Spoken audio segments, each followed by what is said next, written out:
All right, we are live, ladies and gentlemen, boys and girls, and we have my new friend Roman Prokopchukk, something of that nature, and he says he's here to help us build a heart-led digital business. And yeah, will you be able to do that for us today, Roman? Yep, I'll try my best. And that's what's going to happen in today's episode of The Authority Project.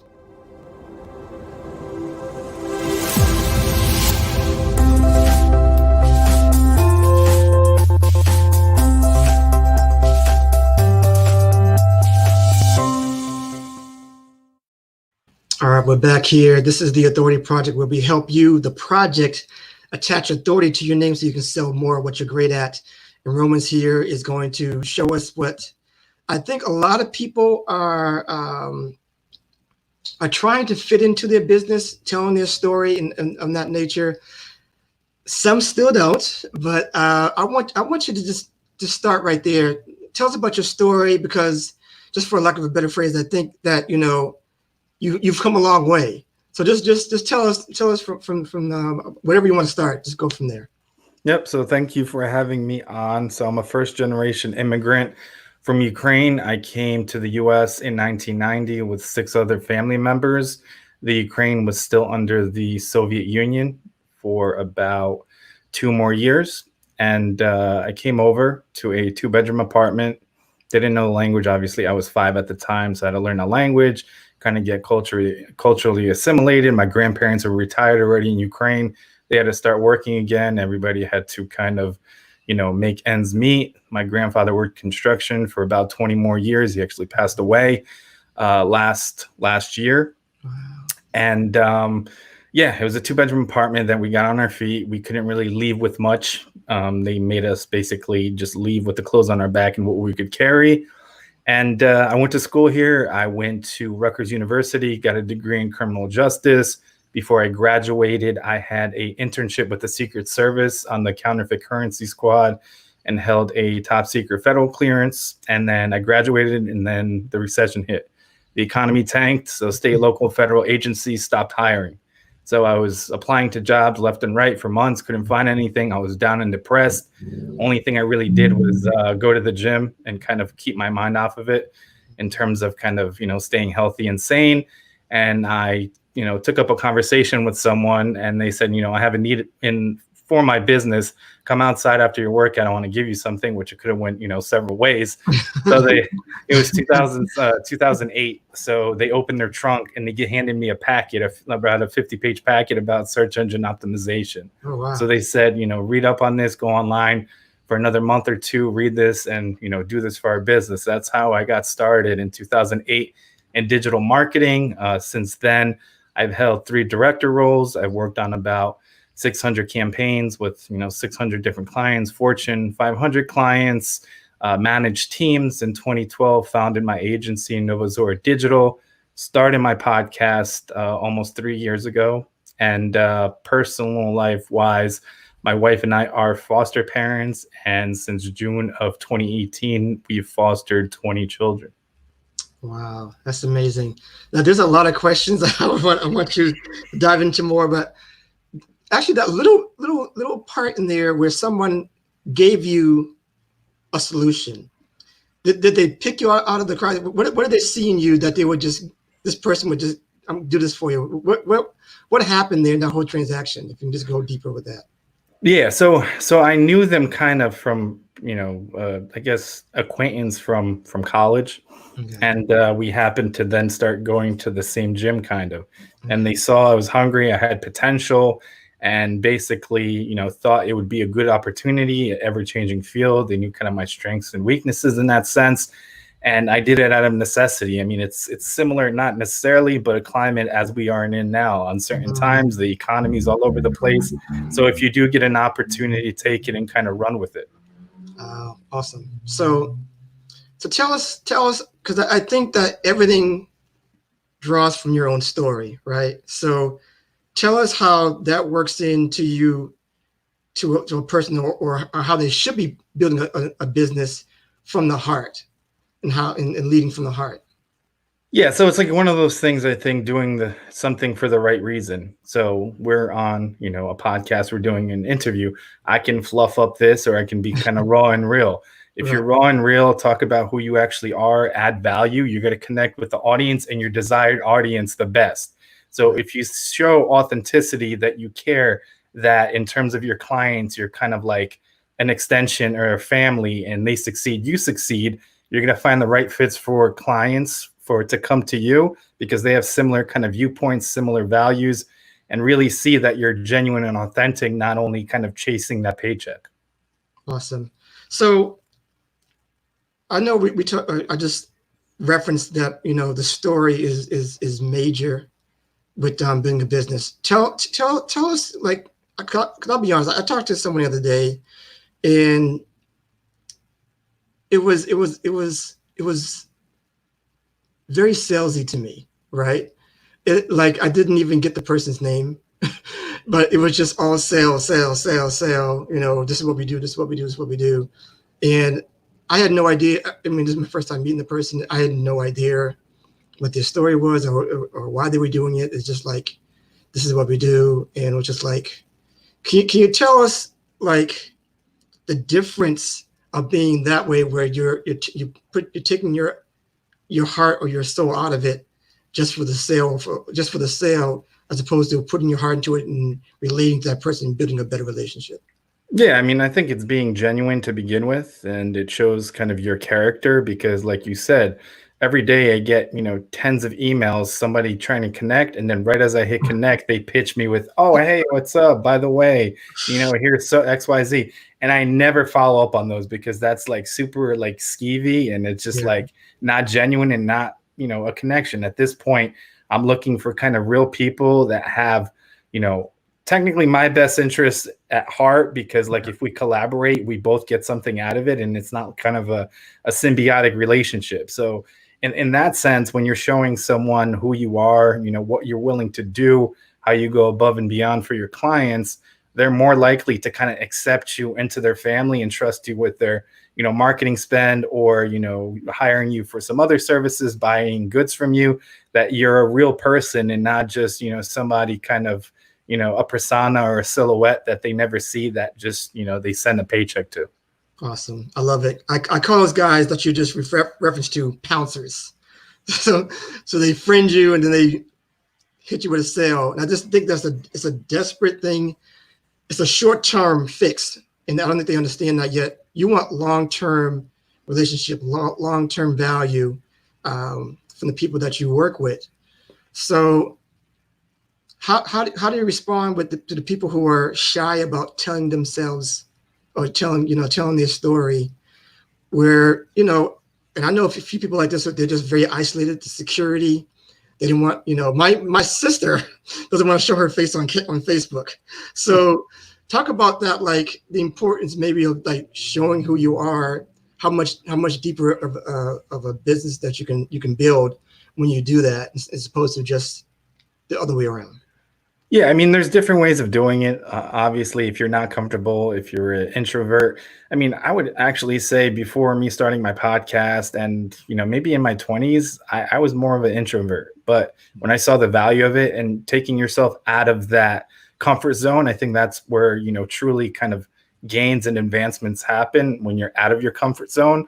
So if you have like social anxiety or things of that nature, then do things like write, do use other mediums where you're not necessarily, showing your face or things of that nature, or you're not on camera. I mean, like with podcasts, there's plenty of podcasts that will do audio only or accommodate you in that sense, or interviews even, or if you do some kind of interview, in the newspaper magazine, they don't necessarily have to show your face. So, I mean, there's different ways out there. And I think it's all about kind of like getting rid of the excuses, because I mean, if you do have an excuse, there's always going to be one why you didn't start something, why you can't do something. But, getting past that mindset, because ultimately it's kind of, I always say you versus you kind of mentality, and getting over that initial hump will really show you and kind of loosen you up and open you up if you do have that anxiety.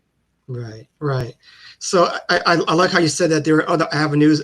There's one particular way that I know for sure. If you're doing affiliate marketing, you may not be able to. You might not have to show your face. you know. But I think that if you're going this route where you're maybe you want to be a coach or you want to do any kind of service business or kind of anything like that, your face, for me, it has to be shown. Or doing video is just faster Mm-hmm. to me. I mean, I don't mind writing, but just pushing the button and going live is just so much easier. You don't have to prep so much, and just do you imperfectly you, right? So I know that was a little off tangent, but it's important because people are isolated sometimes, and people I know when I had a coaching session with another lady the other week where she felt like she was in a cave. She was isolated, and she didn't realize that, though. So I think she's just getting okay with, this is how to do it. So here's my next question to you. When you're solo, when you're starting off and you're solo, I think you had the benefit of maybe working with a team and knowing how that works out. But if you're starting fresh and you're by yourself, how does one transition from a solopreneur, as we call it, to building a digital team to take off all those hats as you are in the beginning? Because I think a lot of people are like, people I'm talking to are frustrated. They're like, there's so much to do. So how does one get over the hump, or how do you know when it's time to get to that level? I think when it's time, when you truly can focus on the things that you enjoy in that job. So all of the top level things or whatever, the creative things, you may be interested in business development of that company, but you can't do that or pursue new client relationships because you're bogged down doing, finances or things of that nature. So I think ultimately when you get to a point where you're starting to get really kind of like, I guess scatterbrained and you feel like you're trapped in a way, to really sit down and make a list of the tasks that require to run your business currently, to what is needed to scale it, what you think is scaling it to the level you would like to scale it, and then the things that you don't necessarily enjoy doing. So the things that you can, offset or give to somebody else, and then the solutions for that. So one, you can get registered at local colleges and universities where you're offering college credits. It can be an unpaid internship, so you can have unpaid interns. You can get a virtual assistant that's fairly, cost effective. You can, find people that are just starting out to kind of build their portfolios to do some of those things, maybe for free for you, for a recommendation, maybe even barter. So when you're kind of starting out, you got to do what you have to do to kind of hustle and get over the hump. So, there's always a solution to a problem. Awesome. I like that. The first solution about getting, the college interns, that's always for doing credit work. So I think everyone needs a team eventually, or to outsource work, but there's money involved with that, unfortunately. So, like, what is the top 3 things that you think you should start off with as far as outsourcing work, or in building and getting a team together like that? In terms of qualifying the team, or the things that you should outsource? Things you should outsource. So, oftentimes to get your business to the next level, and if you're not kind of a marketer at heart, marketing would be one of the big things, because that's really going to take your business to the next level, especially in these kind of COVID times where the US is like at this point kind of isolated because we have like travel bans. We can't go to like basically majority of the world at this point, and kind of doing it that way. And the user behaviors have changed somewhat. Listenership for podcasts, for example. So my podcast was getting a lot of listens and upticks in the countries in Europe that were like totally quarantined. So like when Italy was quarantined for a month, in Spain, my listenership like skyrocketed from those countries, which is funny. Wow. So really taking advantage of patterns and trends and really understanding what user behavior is now. So what have people substituted with their commutes? So are they on TikTok? Do they spend more time on LinkedIn or Facebook, or just browsing blogs, or on YouTube? figuring out what the behaviors of your target audience is, and then obviously capitalizing it and, presenting information why they should choose you. So I think marketing, if you're not a finance person, definitely like finance, taxes, and really being on top of the financials of the company. And then things like, IT as well. So you may want to build your own website. You may want to kind of manage your own servers and systems, but that oftentimes get very tedious. So I think for people that aren't necessarily technically savvy, that is, a big thing to kind of lift off your shoulders. Awesome. And so I just want to dive back. I don't want to shortchange your story. I think that's the biggest part of you. And let's put it into a question. Like when you see others who, you see others who make some excuses about not getting ahead or succeeding. What do you say to them how do you feel? How do you express that when you think about where you've come, as opposed to what you hear people on an everyday basis talk about, and how they can still do it because of where you've been?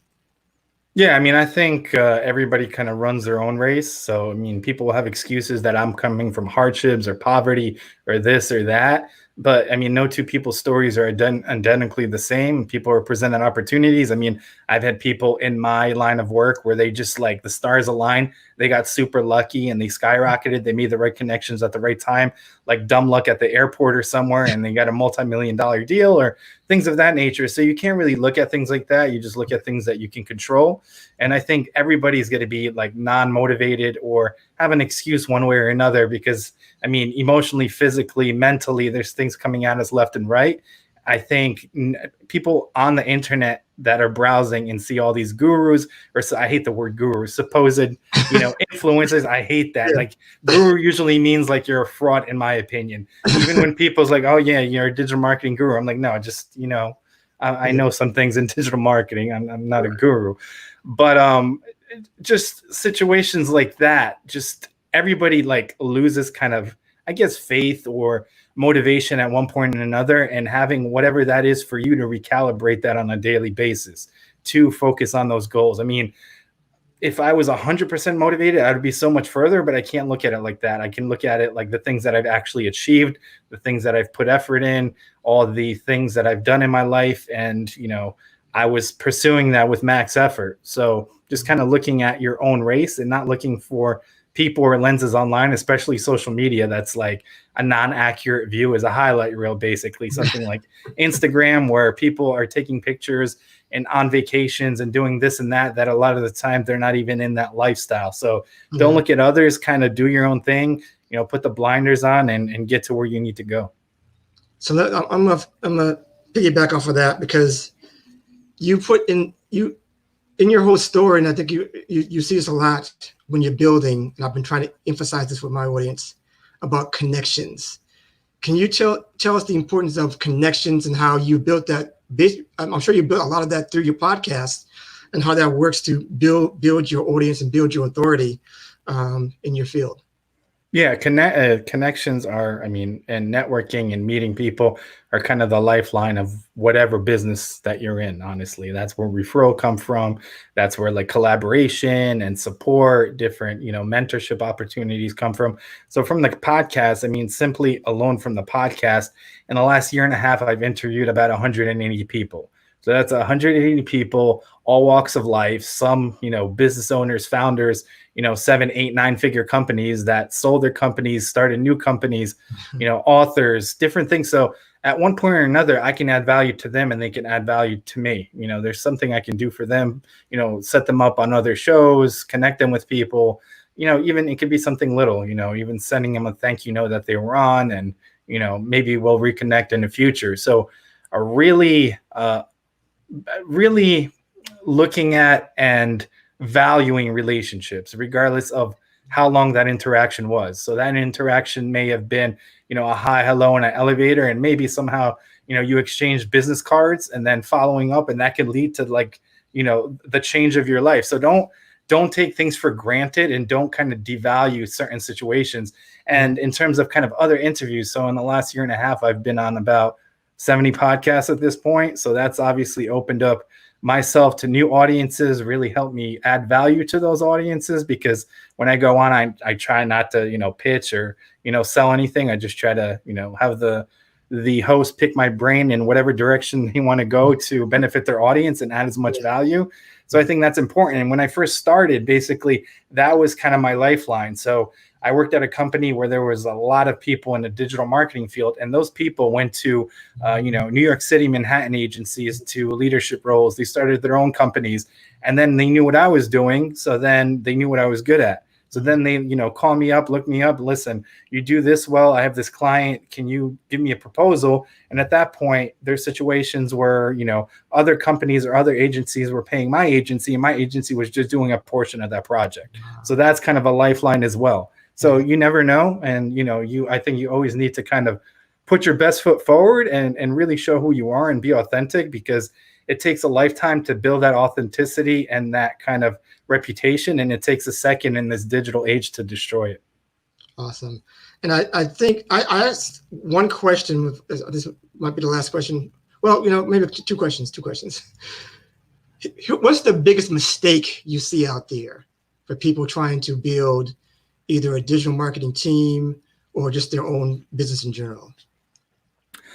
I think kind of, falling for hype. Like I said, in terms of guru, there's a lot of gurus and people that are like more than happy to scam you out of stuff. So, buy my course is $3,000, after which you're going to be a millionaire and you're going to quit your job. And people prey on that kind of like vulnerability and people looking for something. I mean, a lot of people, truly, I don't think there's really a get, rich quick kind of scenario or scheme. So you have to put in work regardless of what you're doing in terms of your business, your family, your friends, different relationships, anything, health, fitness. So I think people, especially there's a lot of people preying on the vulnerable, people that are down and out, emotionally kind of down in a rut, to really kind of sell them, basically snake oil today during this COVID thing. So I think it really, don't be distrustful and don't say, I never want to trust, but really do your due diligence in terms of if you're looking to bring on business partners, if you're looking to leverage something, if you're looking that somebody's asking you for something to buy something or some kind of course or service that you think will get you to the next level, or a mastermind. There's one guy actually in Dubai that, I saw everywhere like 2-3 years ago. He did an IPO for his own, Middle Eastern based cryptocurrency, and he had a different masterminds. He just was on the run for 9 months, and he got arrested in Dubai. And I don't even know how long he's going to be locked up, because he defrauded people out of millions. And then that Instagram lifestyle that he was living and showing, he was like living in the Burj Khalifa and driving Rolls Royces. And that's the money that he stole from all these people, hardworking people around the world, that some of which, gave him their whole life savings. And there's a lot of situations like that. People are always willing just to take your money if you're willing to not do your due diligence and really know what you're investing or putting your faith in. Yeah, definitely. I'm glad you said that. Research the people who are offering things to you. Ask questions. Don't just jump in with your credit card. Love that, man. So just last question, since this is a show about authority. Tell us how, in your own words, how when you started your digital team, how you built an authority in that field so that you kind of stood out and were able to get a sustaining amount of revenue from that from your team. Yeah, I think it's constantly refining in your craft. So really figuring out, like for me personally, it was digital marketing. So developing strategies and techniques that work better in different industries for those clients, to get those clients ahead of their competitors, and really differentiating and standing out like that. Obviously having different case studies and examples of that success, and then really developing processes, because without a process, there's no way of scaling past the level you're at without a formal process, because then you can't replicate it.